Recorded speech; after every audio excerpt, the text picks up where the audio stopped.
ঈদ উল ফিতরের আগের দিন অর্থাৎ যাকে আমরা সকলেই চাঁদ রাত বলে থাকি, এই রাতে আমরা অনেকেই যেখানে সেখানে ঘোরাফেরা করি, কিন্তু মুসলিম উম্মার জন্য এই রাতটি কত বরকতময় আপনারা এই ভিডিওটি শুনলে বুঝতে পারবেন।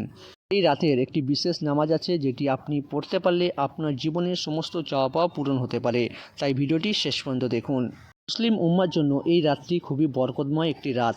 ইসলামিক পরিভাষায় পবিত্র শাওয়াল মাসের সূচনা এই রাতটিকেই বলা হয়, যাকে বলা হয় লাইলাতুল জায়জা বা পুরস্কার বিতরণের রাত। দীর্ঘ একটি মাস রোজা রাখার পর বা সিয়াম ও সাধনা বা ইবাদতের পর মহান আল্লাহ এই রাতে তার নেককার বান্দাদের বিশেষ সম্মানে পুরস্কৃত করেন। এই রাতের একটি গুরুত্বপূর্ণ বৈশিষ্ট্য হলো, আপনি যদি এই রাতে মন থেকে কোনো দোয়া করেন তাহলে আপনার দোয়া কখনোই ফিরিয়ে দেওয়া হয় না। আমাদের প্রিয় নবী হজরত মুহাম্মদ সাল্লাল্লাহু আলাইহি সাল্লাম এমন 5টি বিশেষ রাতের কথা উল্লেখ করেছেন যেগুলি দোয়া নিশ্চিতভাবে কবুল হয়। পবিত্র ঈদ উল ফিতরের আগের রাত অর্থাৎ চাঁদ রাত যাকে আমরা বলে থাকি, এই রাতটি হলো শাওয়াল মাসের প্রথম রাত। এই রাতটি সেই 5টি বরকতময় রাতের একটি। আপনি কি নামাজ পড়বেন এবং কি আমল করবেন, এবারে বিস্তারিত জেনে নিন। এই চাঁদ রাত বা ঈদের দিনে এমন কিছু বিশেষ নফল ইবাদত আছে যার মাধ্যমে আল্লাহর নৈকট্য লাভ করতে পারেন আপনারা। সেই নফল ইবাদত এবারে আমরা জানব।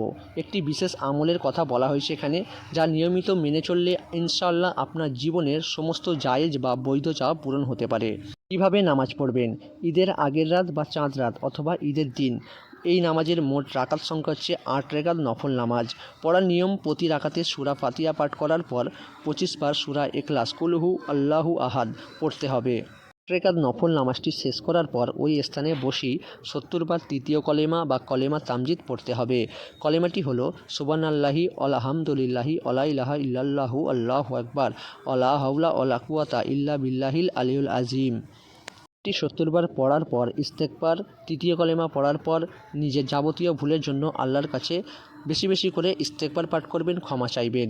একটি কথা ভালো করে শুনে নিন, যারা বিশুদ্ধ নিয়তে এই 8 রাকাত নফল নামাজ আদায় করলো এবং আল্লাহর কাছে বেশি বেশি করে ক্ষমা চাইলো, প্রার্থনা করলো, মহান আল্লাহ তাআলা তাদের মনের সমস্ত সৎ উদ্দেশ্য ও মনের নেক আকাঙ্ক্ষাগুলি পূরণ করবে ইনশাআল্লাহ। এটি একটি খুব গুরুত্বপূর্ণ বরকতময় রাত। এই বরকতময় রাতে ইবাদতের মাধ্যমে আত্মিক প্রশান্তি এবং দুনিয়া এবং আখিরাতের কল্যাণ লাভ করা সম্ভব। তাই আমরা সকলেই এই রাতটিকেও মিস করব না। যেরকম আমরা লাইলাতুল কদরে 5টি রাতের মধ্যে একটি রাত লাইলাতুল কদর, কিন্তু আমরা 5টি রাতকে তালাশ করেছি। এবারেও এই একটি রাতই খুব গুরুত্বপূর্ণ, তাই এই রাতটিও আমরা মিস করব না। সকলেই বেশি বেশি করে আল্লাহর কাছে ক্ষমা চাইব এবং যারা পারবেন এই রাতে এই নফল নামাজটি পড়তে পারেন। ভিডিওটি ভালো লাগলে একটি শেয়ার করবেন, আর প্রথমবারের মতো আমাদের চ্যানেলে দেখলে চ্যানেলটিকে সাবস্ক্রাইব করে রাখবেন। সকলেই ভালো থাকুন, সুস্থ থাকুন, সকলকে ঈদ মোবারক।